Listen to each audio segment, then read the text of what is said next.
Bom, gente, eu nunca tive pretensão, né, de ser um youtuber ou de fazer vídeos. E meu último vídeo foi interrompida, eu esqueci de colocar o celular no modo avião e alguém ligou e interrompeu o vídeo sem que eu tivesse a oportunidade de concluir aquilo que eu estava querendo passar. Então eu vou tentar concluir aqui, me perdoem aí, esse vídeo que era para ser um vai ser dois, tá?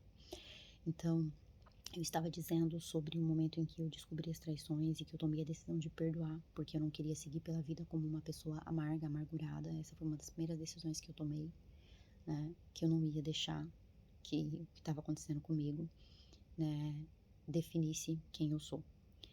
E quando eu tomei a decisão de perdoar, depois disso eu precisei orar e pedir muita graça a Deus, porque desejo de vingança veio, porque eu sou humana, né? Eu tinha muitos amigos e era muito conhecida na igreja aqui de Fort Myers, e eu podia expor a pessoa. E só que naquele momento eu descobri que eu era mais cristã do que eu pensei que eu era. O pensamento de entristecer o Espírito Santo de Deus, expondo aquela pessoa, né? E expondo até mesmo o meu ex-marido, eu não conseguia fazer, não por eles, tá? Mas por Deus, sabe? E eu quero lembrar você, quero falar exatamente com você, que foi traída, que está sendo traída, ou se um dia você for traída, Deus, né, te livre e proteja disso. Eu quero te falar sobre ser cristã quando você descobre uma traição, tá? Qual é o comportamento que Deus espera de um cristão? Então eu fui para oração, eu chorei, chorei, chorei inúmeras vezes e eu pedia para Deus, né, me dar graça. A primeira coisa que eu fiz foi excluir aquela pessoa de todas as minhas redes sociais. E a segunda coisa que eu fiz foi um propósito espiritual, né? Porque no início era tudo que eu pensava, 24 horas por dia. E em algum momento eu me dei conta de que aquilo, na verdade, era uma perturbação maligna para tirar o meu foco das minhas conquistas, das minhas realizações. Eu estava fundando a empresa e naquele momento eu fiz um acordo, né, digamos assim, no mundo espiritual. E eu lembro que eu falei em voz alta, porque eu quis que o inimigo das nossas almas escutasse. Eu disse para ele que todas as vezes que ele me lembrasse daquela traição e ele me lembrasse daquela pessoa, eu ia orar por aquela pessoa, para que Deus abençoasse a vida dela, perdoasse a vida dela, restaurasse, desse para ela uma família, para que ela nunca mais precisasse, né, fazer aquilo que ela fez para mim, com ninguém mais. Então, a partir do momento que eu tomei essa postura no mundo espiritual, vou te dizer, perdoar ficou mais fácil e eu passei a lembrar menos daquela pessoa. Então, se você foi traída, não vá atrás de perseguir a pessoa com quem o seu cônjuge teve um caso, sabe? Independente dos defeitos daquela pessoa, aquela pessoa também é um filho amado de Deus, assim como a pessoa que te traiu é um filho amado de Deus. Se você é pai, se você é mãe, você vai entender o que eu tô falando agora. Se um filho seu errar contra o outro, você não quer que o outro vá se vingar. Você não quer ver o seu. Você já tá com um filho machucado, você não quer ver dois filhos machucados. Assim é o nosso Deus. Deus não tem prazer quando a gente faz, né, a vingança. A Bíblia fala que a nossa luta, ela é contra potestades, é contra o maligno, a nossa luta não é contra a carne. Então, nesse momento de dor, você tem que lembrar, você se define cristão, você se define seguidor de Cristo. E seguir a Cristo é isso, né? É tomar essa decisão de agir de acordo com o amor de Deus, né? E essa foi a minha decisão naquele primeiro momento. Embora ela tenha me custado muito, eu nunca me arrependi de ter tomado essa decisão, né? Eu vejo muitas pessoas no ambiente cristãos, estou falando com cristãos, porque quem não é cristão, você não segue a Bíblia, você faz o que você quiser, o que você achar melhor, né? Eu tô falando para quem tem a Bíblia como princípio de fé. Se você tem a Bíblia como princípio de fé, lembra que a Bíblia manda você orar pelos seus inimigos. A Bíblia manda você amar os seus inimigos, né?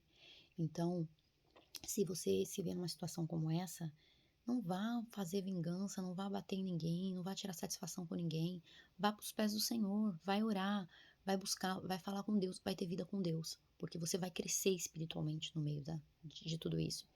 Então, logo depois, assim, desse período que vieram as confissões, eu tive um período de choque, de encarar a vida como ela é, de descobrir que as pessoas têm os seus próprios traumas, e uma coisa que me ajudou bastante, e é a verdade, e eu quero que ajude a você que por acaso tenha passado por isso, que tenha tido uma traição no seu passado.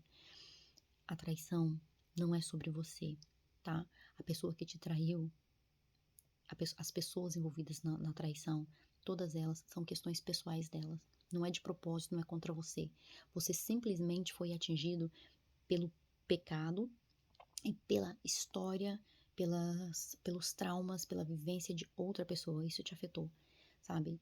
É claro que existem pessoas maldosas, mas existem muitos cenários em que, quando o meu ex-marido estava me traindo, quando essa pessoa estava me traindo com ele, eles não tinham por intenção, sentaram e planejaram, nós vamos causar essa dor na Eliane, nós vamos fazer a Eliane infeliz.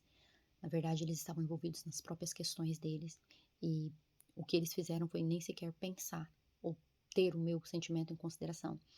Então, se você se vê traído, tome cuidado com isso, tá? Se posicione dessa forma. Não é pessoal, não é contra você. Você simplesmente foi atingido pela escolha do outro, pelos problemas do outro, pelos traumas do outro.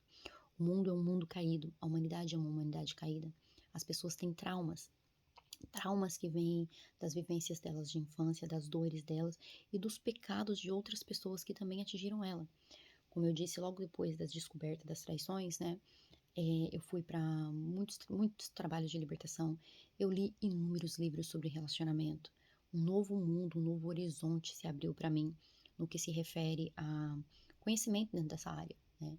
E ali eu descobri os traumas de infância que o meu ex-marido tinha, eu descobri que as traições tinham tudo a ver com a autoestima dele, que já era baixa, com os problemas que ele enfrentou a vida dele inteira. E hoje, né, quando eu olho para trás, eu vejo que ele sonhou em ter uma família comigo. Quando ele me viu, quando ele conheceu os meus objetivos e os meus sonhos, ele quis aquilo para ele.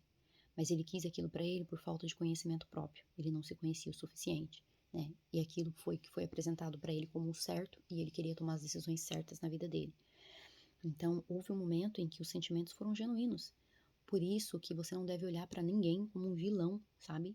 As pessoas não, muitas pessoas, elas não começam necessariamente com a intenção de te trair, de te fazer o mal, de te machucar, né? Elas são presas pelas próprias decisões errôneas, né?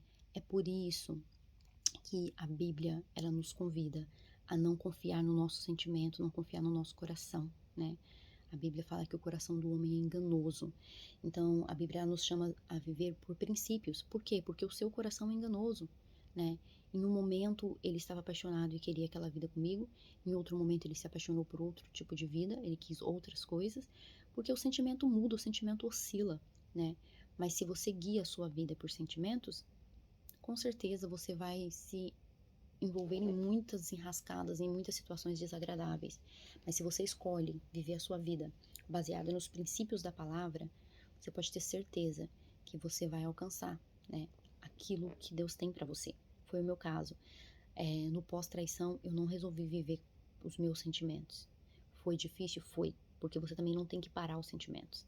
Eu senti a dor, eu chorei, eu busquei ajuda, eu tentei conversar com meu ex-marido inúmeras vezes, eu quis saber de todos os detalhes, de todas as traições. Eu fiquei obcecada com a traição durante muito tempo. O que me fez entrar, né, em um relacionamento tóxico e a ser tóxica. Porque esse período logo depois da separação, eu queria entender tudo o que aconteceu e eu tirei o foco de mim e agora eu fiz o oposto. Eu foquei só nele. Quem é ele? O que ele quer? Quais são os desejos? Por que eu não vi? O que tá na cabeça dele? E eu passei a viver em função dele por um período curto de tempo. Eu checava o celular dele todo dia. Eu tive acesso a todas as senhas dele. Eu coloquei, né, o localizador com conhecimento dele, claro, localizador nele, então eu sabia onde que ele estava o tempo todo. E aí a minha vida foi para um outro extremo. Agora eu passei a viver em função dele, né? E eu lembro que nesse período ele não quis o divórcio, ele terminou esse relacionamento que ele tinha com essa pessoa e ele falou pra mim que ele estava disposto a fazer o que tivesse que ser feito pra gente restaurar o nosso casamento. E aí a gente foi por esse caminho de busca de restauração que da parte dele durou mais ou menos uns 10 meses. Depois disso já começou a mudar. Mas isso é assunto para outro dia, né? Eu quero encerrar esse vídeo aqui. Eu já fiz o outro de 25 minutos, tô com esse que já tá indo para 10 minutos. Eu não quero fazer vídeos muito longos, né? Esse foi especificamente para tratar sobre a traição. e sobre a decisão, né, de ser cristã no meio de tudo isso. Esse assunto traição, né, pra mim tá resolvido. Como eu disse, eu fiz muita terapia em cima disso, ele também. Eu tenho clareza do que levou ele a me trair, né? É minha história, não tenho vergonha de ter passado por isso. O que a traição ela contribuiu pra mim foi que ela me tornou uma pessoa mais empática, tá? Eu entendi a dor de outras pessoas que passam por isso. Eu entendi também que, independente de fazer tudo correto, de obedecer a Deus, todos nós estamos suscetíveis a dores como essa, né? A sofrimentos como esse. Então, isso me fez uma pessoa mais empática. Eu aprendi que as pessoas não são como eu, elas têm vivências de vida diferentes. E vou te dizer mais. Para mim, a maior descoberta e a principal descoberta é que Deus me deu meus pais, Deus me deu dons e talentos. Como eu disse, eu tenho um conhecimento bíblico desde muito nova, uma paixão por Deus, uma paixão pela Bíblia. E toda essa conjuntura, né, de social, a forma como eu fui criada, foi Deus que me deu. E eu me tornei essa pessoa forte, decidida, corajosa, porque eu tive uma estrutura familiar voltada para isso. Então, para mim, em inúmeras circunstâncias, é muito fácil fazer a coisa certa, né? E eu descobri que existem pessoas que elas não tiveram essa proteção, que faltou essa proteção na vida delas, né? E por isso mesmo, elas às vezes têm mais dificuldade em tomar as decisões acertadas, elas erram mais. Então, se até aquilo que me faz acertar mais que o outro veio de Deus, por que eu tenho que ter arrogância, né? E não ser compreensiva com o erro, com a falha dos outros? Eu aprendi a olhar para as pessoas com mais empatia, né? E eu entendi que nós não estamos no mesmo patamar, sabe? Quando a gente faz uma escolha, né? E existem pessoas que elas escolhem errado porque elas não tiveram acesso a tudo que eu tive acesso para escolher certo. E uma coisa que me marcou muito foi que no fim do trabalho de libertação, que eu fui com o meu ex-marido, que foram 15 sessões, depois de conhecer tudo que aconteceu na vida dele, tudo que ele passou na infância, na adolescência, nos primeiros anos de juventude, aquela pessoa que estava conduzindo a libertação, ela falou assim para mim: se você tivesse passado pela metade do que ele passou, será que você ainda acreditaria em Deus? E aí eu entendi a luta que o meu ex-marido tem com a fé dele, com a crença dele em Deus, né? E realmente eu não sei se eu tivesse passado pelas coisas que ele passou, se eu acreditaria ou não. Então não julgue as atitudes das pessoas baseada na sua própria história de vida. Se Deus te deu graça para fazer a coisa certa, para ter caráter, para ser uma pessoa de bem, ótimo, né? E louve a Deus por isso. Mas ao mesmo tempo tenha misericórdia das pessoas que não conseguem ser. Elas também estão lutando, lutas que você nem imagine. Outra coisa que eu aprendi: não julgue as escolhas dos outros. Você não sabe qual era a outra opção, né? Pessoas às vezes fazem a escolha errada, mas é a melhor escolha que ela pode fazer naquele momento. A outra opção dela poderia ser muito pior, né? Eu criei ontem um canal no YouTube onde eu vou estar postando os vídeos para ficar mais fácil, mais organizado, né? Porque o Facebook não é para isso. Então, se vocês quiserem, depois eu vou deixar o link. Vai para o canal, se inscreva para você poder ter acesso a todos os vídeos que eu publicar. Eu vou deixar o link depois aí na description. E eu quero, no próximo vídeo eu vou falar um pouco mais sobre esse período pós-separação, né? Sobre as decisões que eu tomei e como nesse período mais difícil da minha vida eu consegui estabelecer uma empresa de sucesso, como que nesse período eu consegui ir atrás de me educar, de educar ele, né? E como foi a nossa caminhada daí pra frente. Então, se você tiver interesse em saber um pouquinho mais, acompanhe os próximos vídeos, tá bom? Obrigado a todos pelo carinho, obrigado a todos pelo suporte que vocês têm oferecido até aqui. Eu sei que não seria diferente e eu fico feliz de ver que eu estou contribuindo para que esse assunto seja debatido, conversado na nossa sociedade cristã, tá? Que Deus abençoe você e que vocês tenham um dia abençoado.